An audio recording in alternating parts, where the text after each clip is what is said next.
our shop just outside Kennesaw here in North Georgia. Well, today's project is this quarter-sawn oak plant stand. I don't know when it's from. I imagine this was a popular style around the turn of the century, maybe up to the 1920s. It could be a reproduction. I haven't even really taken a very close look at it. What I can tell you is it's got a lot of things wrong with it. And if there was a Lost Mountain Restoration University, this would be the final exam. I'll bring you in and show you what we're up against. Let's start by looking at the top. As you can see, we got a split here and a split here. We've got a huge water stain here, and you may have a tough time seeing it, but all along in here are some pretty deep grooves right here where this has all been gouged out. And we're going to have to do a little something with that. I think we may wind up leaving that rather than filling it. I'm going to try to show you something here. Look how the pieces of the table are put together. It's milled with a groove and a tongue and groove here. So if these pieces aren't square, we're not going to be able to really run these through a joiner and square them up, or we'd have to plug this hole.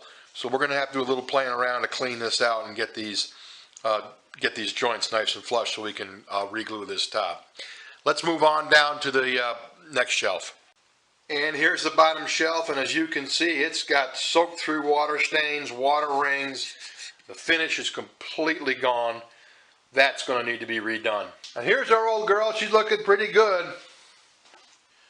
except she got one heck of a case of the wiggles.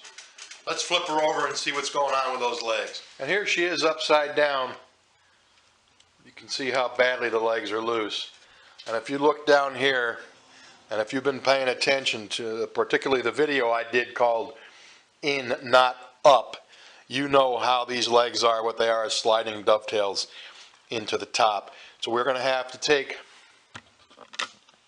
this bottom shelf off. It's held in with screws through here.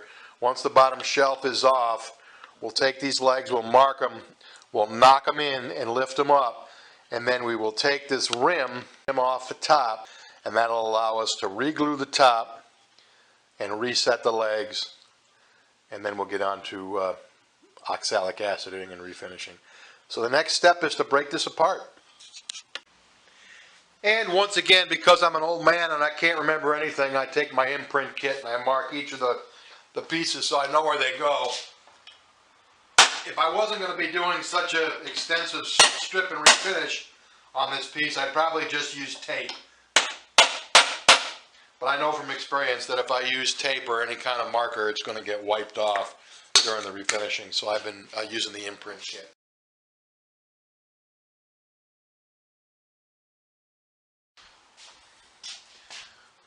And here's a screw that we just pulled out of there. That screw doesn't look particularly old to me. It is a slot head, but it looks like it was plated. All right, I'll get the rest of those screws off.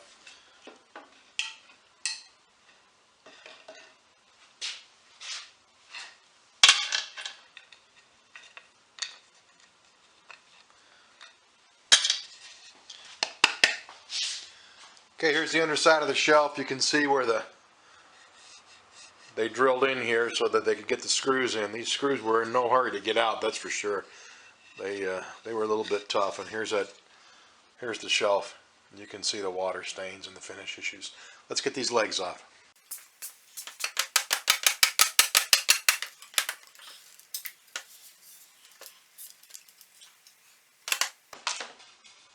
And there you see how they slide right into those grooves. Get the rest of them off and we'll start working on that top. We have the legs disassembled, and you can see we got broken pieces of glue. Someone's tried to glue over the years to get these tightened back up. We'll take care of that. It's rough cut on the underside, and then this trim piece is held on with all these screws here.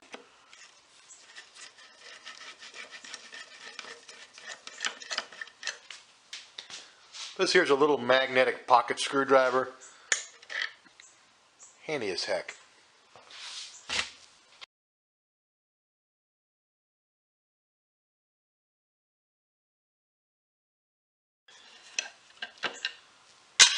And now before I pull this off, I want to mark the orientation just to save myself some aggravation later on.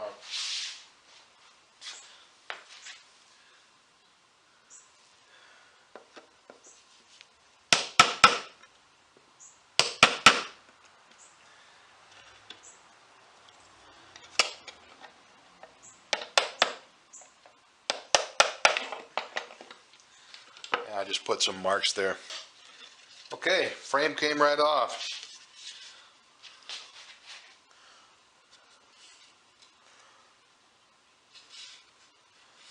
It looks like at one time it may have been painted, or that may just be dirt. If you look at the corners, it's got these metal squiggle braces in here. But just a piece of solid oak frame.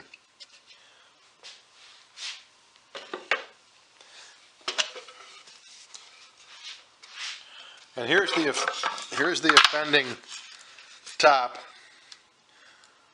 Take a look at it. See if we can get this cleaned off. See if we can get it fit back together.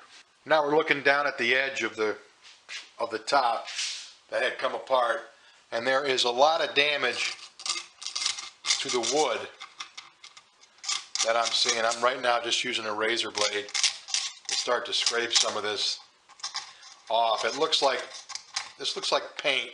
This may have been painted at one time and then stripped. I'm not certain that this is going to go back together as tightly as we would hope, but if that's the case, we'll just have to fill the crack with some epoxy. But let me keep working on this, get this cleaned up, get the other side cleaned up, and then we'll take a look and see how we're doing. And with that seam cleaned out, I think that white stuff may have been putty, but I'm not 100% certain. This seam pulls together much better than it did before, but it's still going to require a little fill, I believe. The board is cupped just a tad as well. And then we've got this seam here, which is still tight, and I'm going to take a real close look at that and see if we want to pull that apart or just leave it and fill it. As long as it's stable, we'll probably just leave it and fill it. But there we go. We're getting closer to being able to glue this up. I'll bring in and show you my thought process on this other joint. This is the underside of the top, and this is the joint that we're talking about. And it is absolutely rock solid on the back, all the way to the edges. And if we flip it over, this would be the top side. You can see it's tight at the edge.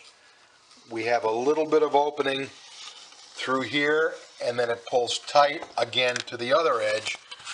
And when I maneuver this and manipulate it, it's absolutely rock solid. And I don't think there's any reason for us to pull this joint apart. What I'm going to do is try to clean out some of this white stuff, and when we refinish this, I'm just going to fill this crack. But you can see that this table has taken a bit of a curve to the top because of the water damage and its age, and we'll have to work around that. So what I'm going to do now is prepare this piece and this piece to be glued back together. I have the piece dry clamped in some panel clamps, as you can see. I'll bring you back in here so you can see what's going on. And you can see the gap here and the gap here. We're tight on the edges, gapped in the middle. And we have about 1/4 of an inch deflection because of the cupping. And what I'm going to do is glue this seam, clamp it, and then weight it down and let it dry in a flat position. And then we're going to have to deal with this open gap here. And what we'll do is we'll fill that in with epoxy putty, and then we'll have our nice straight top back. That's really all we can do. This is it's warped, and I can't pull these tight. Let's get this glued up.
It's the next day. Let's see how we did. Yeah, I switched weights last night too.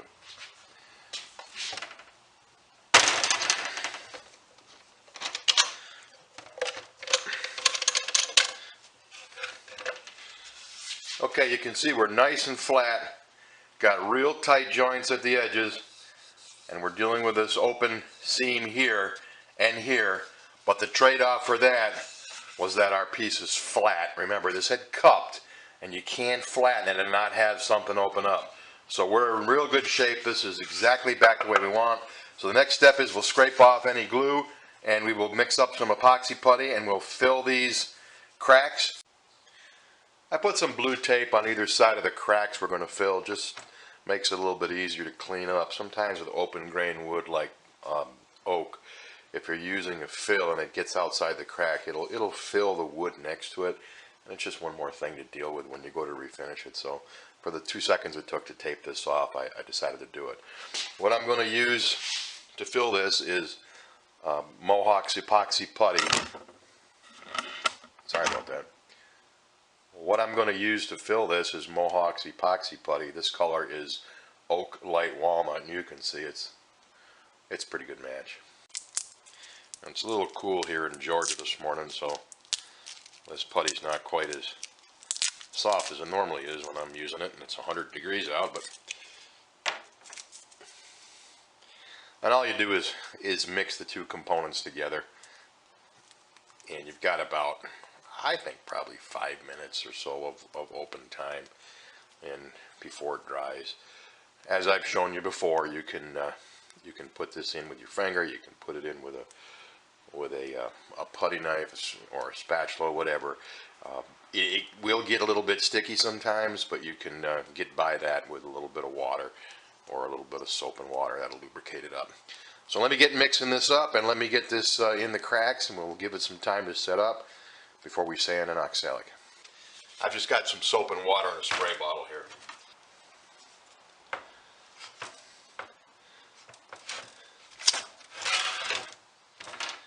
And I'm just forcing this into the crack.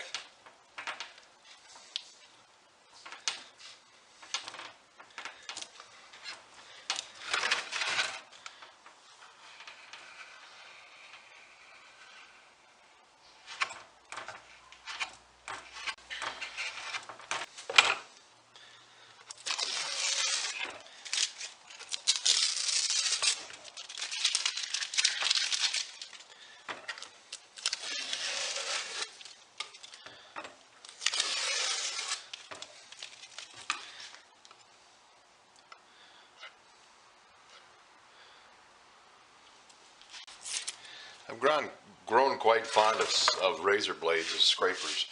Been using a lot of them.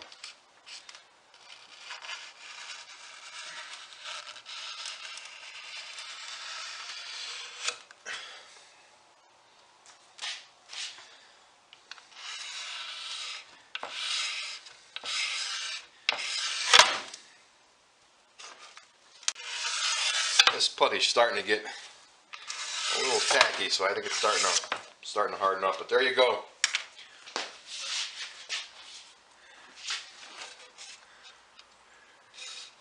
All filled in. Clean this up right here just a little bit, and then of course we'll sand this off.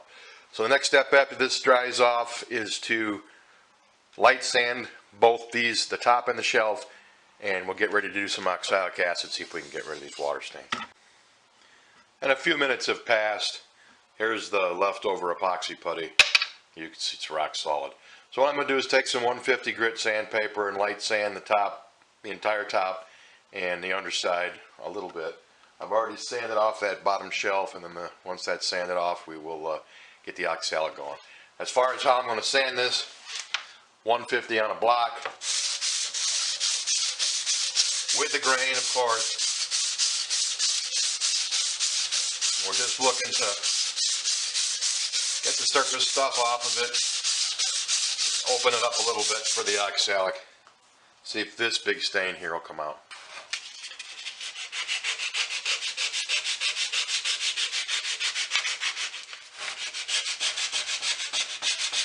One of the benefits of hand sanding a piece is you get guess the word I want to use is intimate, a more intimate understanding of the surface that you're sanding.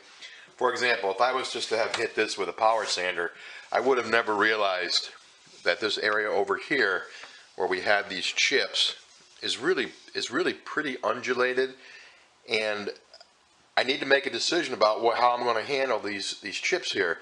Now, if you look at it right now, it's filled with colored sawdust, and is that a look that you want? I mean, you've got the quarter-sawn grain here. Does that look good, or is it distracting?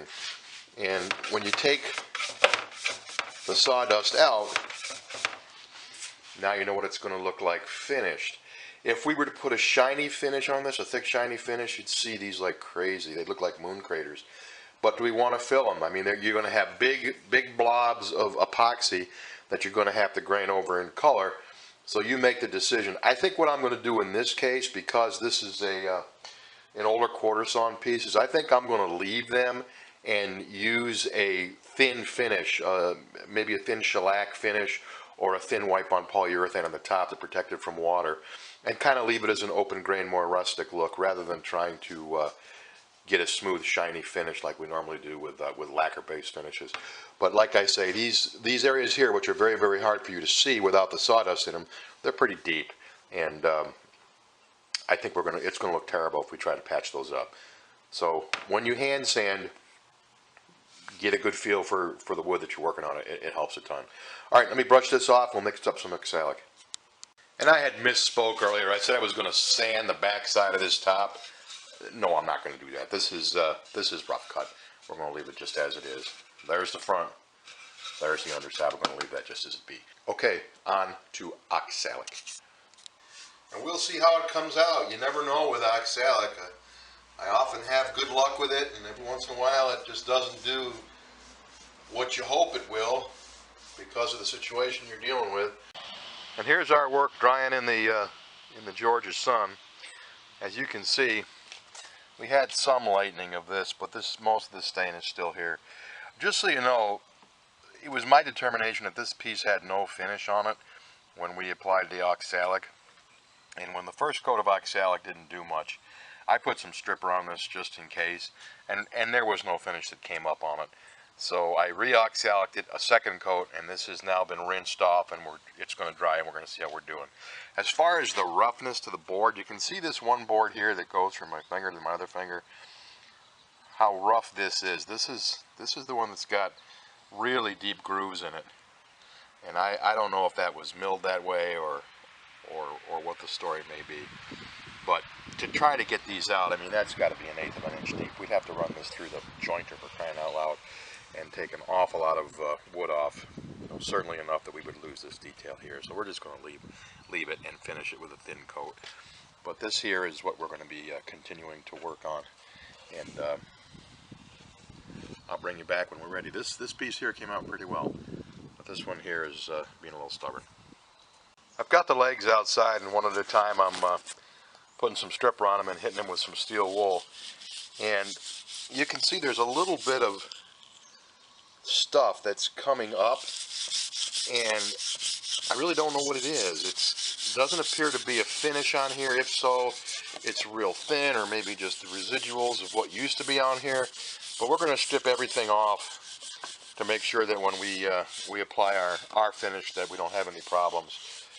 So this is what we're doing with the leg. I got that one going. I got this one done and drying.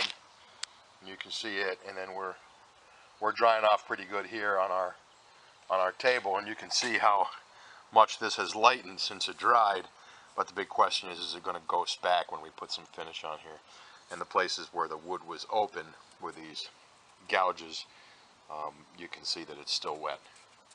So we're going to keep marching forward. I'll get these legs stripped off.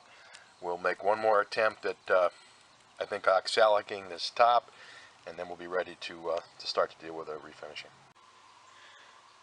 Okay, let me bring you back and catch up on what happened. When I started to work on this, I assumed there was no finish on this piece. It looked to me like it had been stripped and left. There was, in fact, some finish on it. It was very thin, and it was almost like a penetrating oil finish, I think is what came up.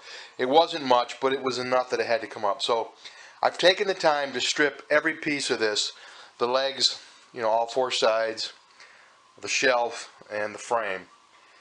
And then they were stripped, lacquer rinsed, and water washed, and they're now ready to be sanded. So these guys are all taken care of. Let's go look at our top.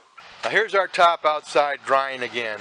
You were with me when I put its first coat of oxalic on. That didn't really do much, and the reason it didn't do much is because I made the incorrect assumption that there was no finish on this. So then I stripped the finish off, put another coat of oxalic on it, let it dry, rinsed it off. On the outside chance that there was more penetrating finish in there, I stripped it again, and then I let it dry, lacquer rinsed it, water washed it, and then I put a third coat of oxalic on it. And you can see, here's that stain. We've made a little bit of progress, but not as much as I'd like to. Now when that dries, that's going to almost look like it's gone, but as soon as we hit that with a finish, it's going to come back. So we're going to have to deal with it. It is what it is. I can't make it go away without, sanding the daylights out of this piece. Now we are going to sand the top of this when it dries out before we start to apply our finish, and that may lighten things up a little bit. But it is what it is. This is one of those times where, that water stain just isn't giving up. And again, this is an old piece, and it's going to have some patina or some character, as we say, when we can't get stains out. So we'll see how it goes, but that's where we're at. As soon as the legs and the other pieces in the garage dry off, I'll get those sanded down. Then when this gets good and dry, I'll get this sanded down, and then we'll start thinking about refinishing this.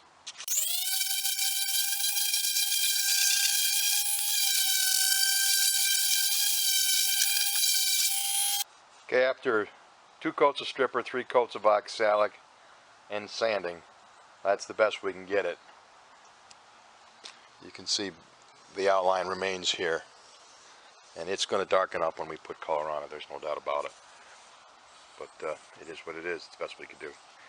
Okay, I'm going to let this dry in the sun for a little while, and we'll move on to finishing this. Okay, I think we're ready to start putting some finish on this piece. What I want to do is try to show you that we can do this without using a spray gun. I know some of the viewers have gotten a hold of me and saying, hey, how can I do this kind of stuff at home? So I'm going to try to put the finish on this just without using the spray gun at all, just by applying it with rags and brushes and all. I've decided to try a Mission Oak style finish. By that I mean the following. Jeff Jewett, who is kind of the guru of wood finishing, I think his channel is Homestead Finishing. He owns Trans-Tint Dye, I believe.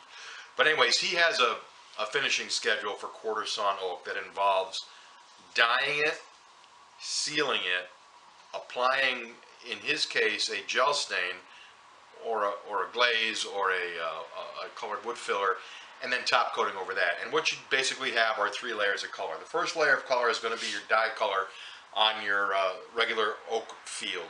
Then the second color is going to be the lighter color of the medullary rays from the quarter-sawn oak that didn't absorb the dye. And in some schedules you light sand the piece after you dye it to get that last little bit of dye off the medullary rays. So it really makes the rays pop. And then you seal it, and then on top of this sealer goes a thick colored, either a gel stain, a glaze, a wiping stain, whatever. And that settles into the pores. So you have your dye color, you have your medullary rays, and then you have your dark highlights from your pores, and whatever little color comes from the stain that lays on top of the sealer, and then you top coat over that.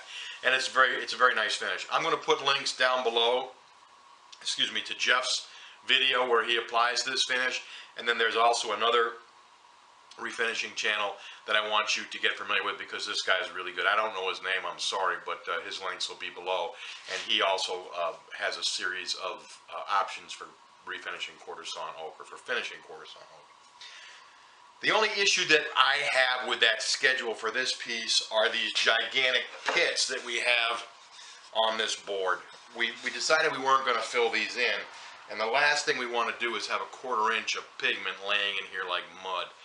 So I think we're gonna change that finishing schedule just a little bit and use a thinner wiping stain as our third coat rather than a thicker grain filler. If this board was nice and smooth with just the open grain oak, I would say yeah, absolutely. But with these big gouges here, no, it's not going to work very well. It's going to catch way too much pigment. So for the dye, there's no real. I mean, Jeff has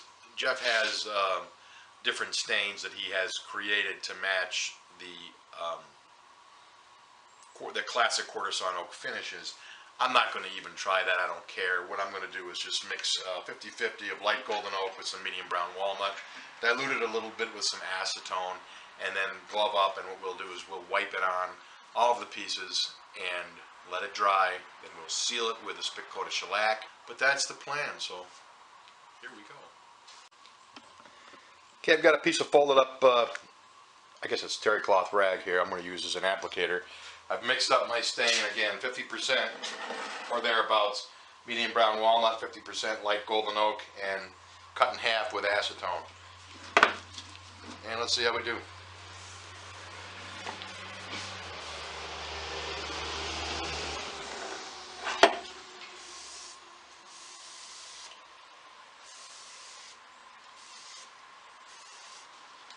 Okay, there's our base color. And this is the difference between one that's been dyed with one coat of our diluted dye and an undyed piece. And I'll let you watch how the color darkens when we apply the dye to this.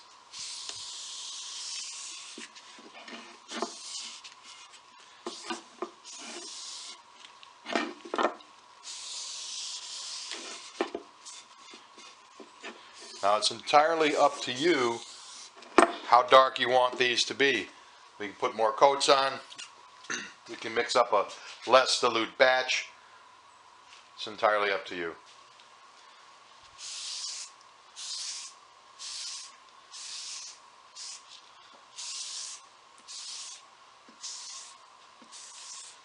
There's our top, and there's our water stain acting up. See what we can do. I've given the pieces time to dry. Again, this is an acetone-based dye stain that dries in a matter of minutes. I'm going to seal it with Zinser's Seal Coat. Seal Coat is a de-waxed shellac. It's a 2-pound cut.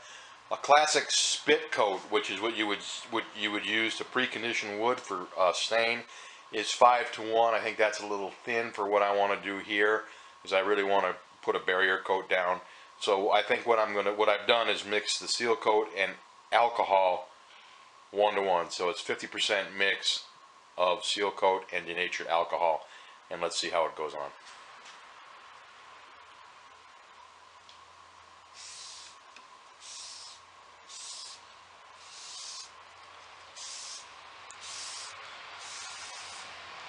This stuff will dry very, very quickly.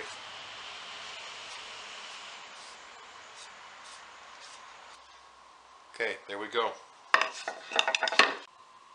The next step in our finishing schedule is to apply a wiping stain over top of our sealed and dyed pieces. I've decided to go with Perfect Brown. It'll kind of give us a darker brown, more like an older mission style look to this. So what I'll do is I'll just dip my rag in some Perfect Brown wiping stain, and then just apply it to our piece. We're going right over top of the dye stain, right over top of the Seal Coat.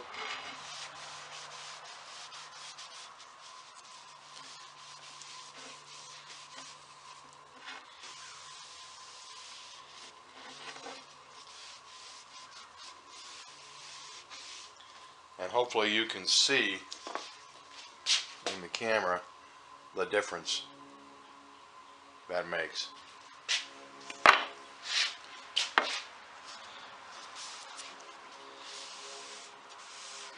And we'll get a nice even coat on here and set it aside to dry. I don't know if this is going to work or not, but you can see that we're a little dark here where that water stain was. When I apply this to the top, I'm going to try to keep it off of that and see if that will kind of pull that color more closely into what we have.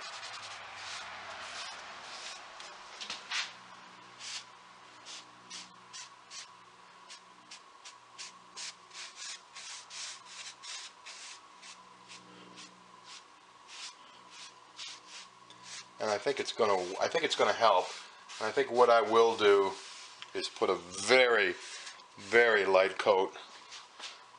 Yeah, a very light coat of this perfect brown over top of this,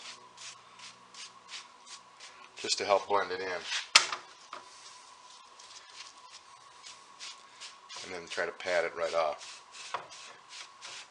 Because anytime, as I said before, anytime you have a long time water stain, the grain opens up, and that's what causes a lot of the look. But you can see that really did, that helped quite a little bit. Alright, there we go. Just a little trick. And I hope you can see what a beautiful, rich chocolate brown this refinishing schedule has produced for us so far.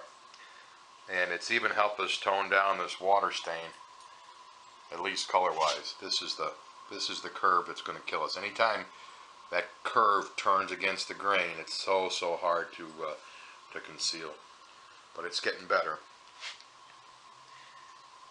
And my experience tells me that this is going to be beautiful with amber shellac as its top coat. Okay, we've given this real thin coat of Mohawk wiping stain a couple hours to dry. It usually dries in an hour, and this went on very thin. So what I'm hoping is it will not lift off the sealer when I go over it with a rag with some amber shellac in it. This is Zinser's Bullseye Amber Shellac. I've cut it 50-50 with some alcohol to thin it down. This comes as a 3-pound cut, which is pretty thick, and I usually like to cut it down before I apply it. I'm going to apply it with a rag, same thing. We're basically just trying to get a coat on here to seal in all the color. Then I'm going to let this harden up. We'll reassemble the table and then put the final coats of finish on. So I'll let you, well heck, let's do the bottom shelf, and you can see how it goes on.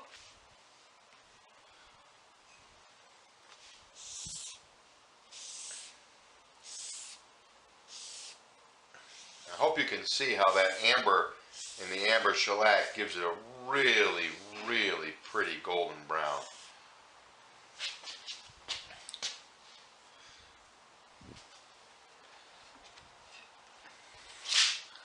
And there you go. You can see our watermark is looking a little bit more natural. Let me tell you what I did to make that happen. I took some black pigment dye and I put it on my finger, and what I did is I extended this stain so it looked more natural. It looks more like the wood rather than a circle caused by a water stain. And I kind of pulled it out, and I'm going to try to get it so that you guys can see this in the light, but it makes it look more natural. There's nothing else that I could do with it, really. It's still there, it's still dark, it's still open grain, but it doesn't quite look quite as bad as a water stain. It really looks just like age on an old piece of oak. Well, here it is. We had a little change in plans. I've got some family things to do tomorrow. Bless, my youngest daughter is coming to visit from the West Coast, so I decided to come out here later this evening and finish this table off. So what I did is I used some epoxy mixed with some filler and epoxied those legs back in. I waxed the screws after I cleaned them and drove them back into that shelf the way they're supposed to be, and that's how the table came out.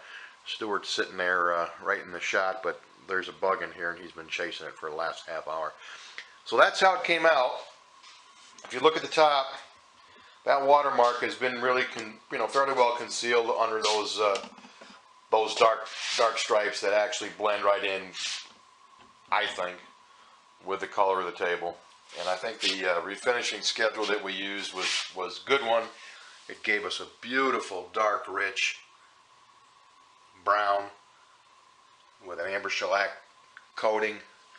And then tomorrow I will take some dark wax and wax this top. But hey, I think it looks great. It was a mess when we got it, and she's ready for another 100 years.